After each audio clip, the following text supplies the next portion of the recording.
दोस्तों नमस्कार। तेलंगाना में मतदान जारी है। बड़े पैमाने पर लोग निकल रहे हैं, लंबी लंबी कतारें हैं और उत्साह भी है। कई सेलिब्रिटीज ने सुबह सुबह वोट डाला और उन्होंने ट्वीट किया, अपनी बात कही, लोकतंत्र के इस उत्सव में शामिल होने के लिए लोगों का आह्वान किया। और इसीलिए दक्षिण भारत की अपनी एक खास पहचान है। जो साइंटिफिक टेम्परामेंट है, अपने प्रदेश के डेवलपमेंट के लिए और खुद के उत्थान के लिए जिस तरह की सोच दक्षिण भारत में दिखाई पड़ती है, वो उत्तर भारत की राजनीति से थोड़ा अलहदा है, अलग करती है। उत्तर भारत में बीजेपी की गाय गोबर की पॉलिटिक्स चल जाती है, वो सफल हुई है। लेकिन दक्षिण भारत में आज भी बीजेपी जूझ रही है। कर्नाटक उसके हाथ से निकल गया है, हालांकि अभी भी उसके पास करीब 35% के आसपास वोट है। लेकिन तेलंगाना में उसकी उम्मीदें ध्वस्त होते हुए नजर आ रही हैं। आइए थोड़ा सा पहले ब्यौरा देख ले। 2290 करीब प्रत्याशी चुनाव मैदान में हैं। 119 विधानसभा की सीटें हैं। कांग्रेस पार्टी ने एक सीट सीपीआई को दी है, बाकी 118 पर वो लड़ रहे हैं। उसी तरह से केसीआर सभी सीटों पर चुनाव लड़ रहे हैं। बीजेपी ने पवन कल्याण, जो वहां के मशहूर अभिनेता हैं, उनकी पार्टी जनसेना के साथ गठबंधन किया हुआ है। 111 पर बीजेपी चुनाव लड़ रही है और 8 सीटों पर जनसेना पर चुनाव लड़ रही है। दूसरी तरफ आप पाएंगे एमआईएम, जिसका अपना होम ग्राउंड है, वहां पर वो 119 में से महज 9 सीटों पर चुनाव लड़ रही है, वो भी ग्रेटर हैदराबाद में। बहुजन समाज पार्टी वो भी चुनाव लड़ रही है।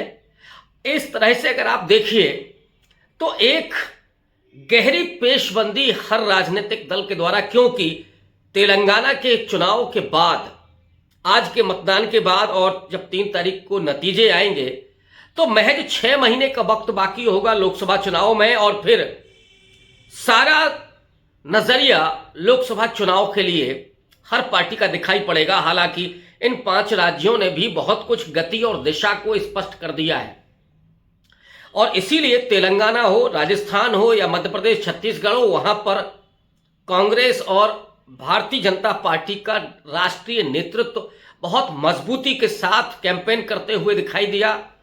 कांग्रेस पार्टी का जो टीम वर्क है इस समय, वो आपको अद्भुत दिखाई देगा, बहुत अलग दिखाई देगा। पिछले 1 या 2 दशक में इतना अच्छा कॉम्बिनेशन, इतनी अच्छी सांगठनिक सूझबूझ और इतने अच्छे चुनावी कैंपेन, जो भाषा है राहुल गांधी की, जो एजेंडा है उनका, और जिस तरह का उनका कांग्रेस की पार्टी का स्ट्रक्चर है, उसके राष्ट्रीय अध्यक्ष यानी शीर्ष पर मल्लिकार्जुन खड़गे हैं, जो दलित समाज से आते हैं, अंबेडकर के बड़े फॉलोवर हैं, नेहरू और गांधी को भी मानने वाले हैं। और ये दक्षिण भारत में है कि वहां अंबेडकर, गांधी और नेहरू, इन सबको मानते हैं लोग एक साथ। गांधी और अंबेडकर को एक साथ वहां के इंटेलेक्चुअल भी मानते हैं। तो वो दक्षिण भारत है, इसलिए वो उत्तर भारत की पॉलिटिक्स से थोड़ा अलहदा है। राहुल गांधी जिस तरह से एजुकेशन की बात कर रहे हैं, हेल्थ सर्विस की बात कर रहे हैं, राजस्थान का वो मॉडल उन्होंने सामने रखा, और लोगों के लिए जो उसका क्रय शक्ति है, परचेजिंग पावर है लोगों की, उसको बढ़ाने के लिए हर महिला के खाते में 10,000 रुपए प्रति वर्ष डालने की वो बात कर रहे हैं, और तमाम तरह की पेंशन स्कीम है। महंगाई को कम करने के लिए उनकी अपनी योजनाएं हैं, जैसे गैस सिलेंडर का दाम कम करना। तो जब परचेजिंग पावर लोगों की बढ़ेगी तो डेफिनेटली औद्योगिकीकरण होगा, मतलब उद्योग धंधे थोड़ा बेहतर पोजीशन में आएंगे, तो रोजगार भी मिलेगा। ये सोच राहुल गांधी की दिखाई पड़ती है, जिससे आप नेहरू की समझ से, लेकिन उतने ही वो तीव्र गति के साथ कैंपेन कर रहे हैं। वो भाषा उनकी है जो भाषा सीधे प्रहार करने वाली है, सीधे काउंटर करने वाली है मोदी की और आरएसएस की पॉलिटिक्स को। और इसीलिए मैं बार बार कहता हूं कि राहुल गांधी नेहरू के विजन को अंबेडकरी तेवर के साथ पेश कर रहे हैं इस समय। और इसीलिए कई बार मैं ये भी कहता हूं कि राहुल गांधी आज के बहुजन राजनीति के, आप ध्यान रखिएगा, मैं सामाजिक न्याय केवल नहीं कहता हूं, जो बहुजन राजनीति का अपना कॉन्सेप्ट है, उसके एक नायक के तौर पर राहुल गांधी उभर रहे हैं। तो वो या स्थापित हो चुके हैं, बल्कि मैं उभरने की जगह ये कहूं कि स्थापित हो चुके हैं, उस भारत जोड़ो यात्रा के जरिए जो कंसर्न उनका दिखाई पड़ता है, जो उनका चिंतन दिखाई पड़ता है, वो इस बात का गवाह है कि अब वो रुकने और ठहरने वाले नहीं हैं। जब व्यक्ति जनता के बीच जाता है, और एक वो किस्सा जिसको हो सकता है कि मैंने आपसे कहीं शेयर किया हो, कि एक राजा अपने होने वाले राजकुमार को भेजता है जंगल में पशु पक्षियों, जानवरों, पेड़ पौधों को पहचानने के लिए। वो लौट करके आता है, राजा उससे पूछता है कि कौन कौन सी आवाज़ें सुनी, कौन सा फूल देखा, उसकी खुशबू क्या है। वो राजा बार बार उस राजकुमार को भेजता रहा लोगों के बीच में, उस जंगल के बीच में, जब तक उसने सांप के फुफकार की आवाज़ को भी नहीं सुन लिया और समझ लिया, जान लिया। तो जब आप लोगों के बीच में जाते हैं तो उनके कंसर्न को, उनकी समस्याओं को, उनकी आवश्यकताओं को और उनकी अपेक्षाओं को आप समझते हैं, और फिर उसके अनुसार राजनीति शुरू होती है। वो काम गांधी ने भी किया था। अंबेडकर तो उन चीज़ों को बेहतर जानते ही थे, उनकी परवरिश उस तरह की थी। लेकिन जो ऐसा तबका कि जिसका साबका बहुत गरीबी से नहीं होता है, लेकिन वो बीच में जाकर के कुलियों के, किसानों के, मिस्त्रियों के, महिलाओं के, बच्चों के, नौजवानों के, तो वो उनके अपेक्षाओं को, उनकी समस्याओं को समझता है। और ये राहुल गांधी की उस भारत जोड़ो यात्रा में उन्होंने गेन किया है। और वो व्यक्ति इसीलिए लगातार जिस तेवर के साथ, जिस अंबेडकरी तेवर के साथ, चाहे वो जाति जनगणना का सवाल हो, ओबीसी के सचिव स्तर के अधिकारियों का सवाल हो कि कितने हैं, उनके फंड का एलोकेशन का मुद्दा हो, या दलितों और आदिवासियों के उत्थान का सवाल हो कि उनके सपने, उनके बच्चों के सपने कि वो भी pilot, DM, collector, engineer, doctor, SP, professor, पत्रकार ये बनने का ख्वाब देखें, आईटी सेक्टर में काम करें, वो विदेश में जाकर के एमबीए, बीटेक करके बड़ी बड़ी नौकरियां करें, बड़े फर्मों में नौकरियां करें।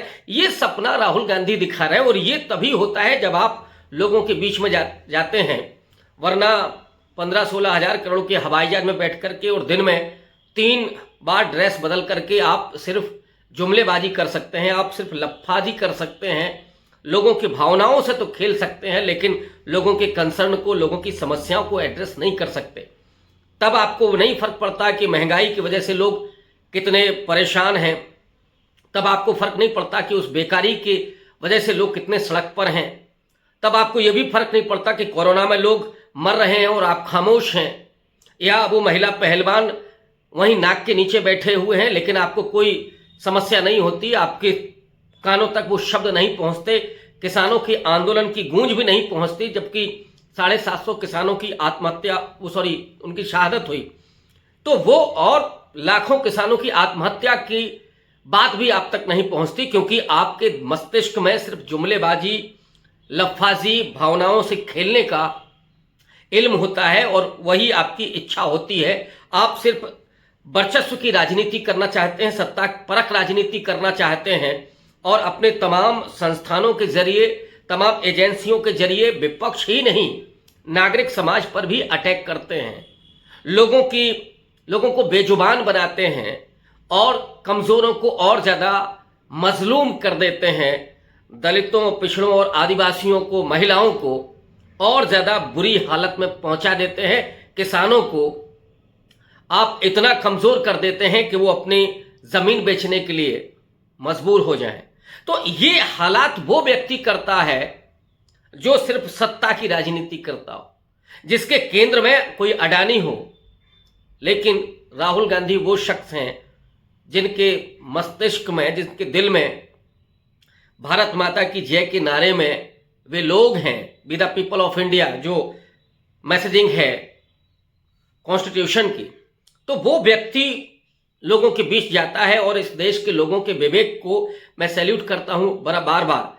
इन्हीं लोगों ने, जिन्होंने नरेंद्र मोदी को चुना उन उम्मीदों के साथ, वो आज नरेंद्र मोदी को बिल्कुल छोड़ते हुए नजर आ रहे हैं, थके हुए नजर आ रहे हैं, नरेंद्र मोदी के भाषणों से ऊब चुके हैं, गुस्साए हुए हैं, और वो राहुल गांधी में उन उम्मीदों को देख रहे हैं।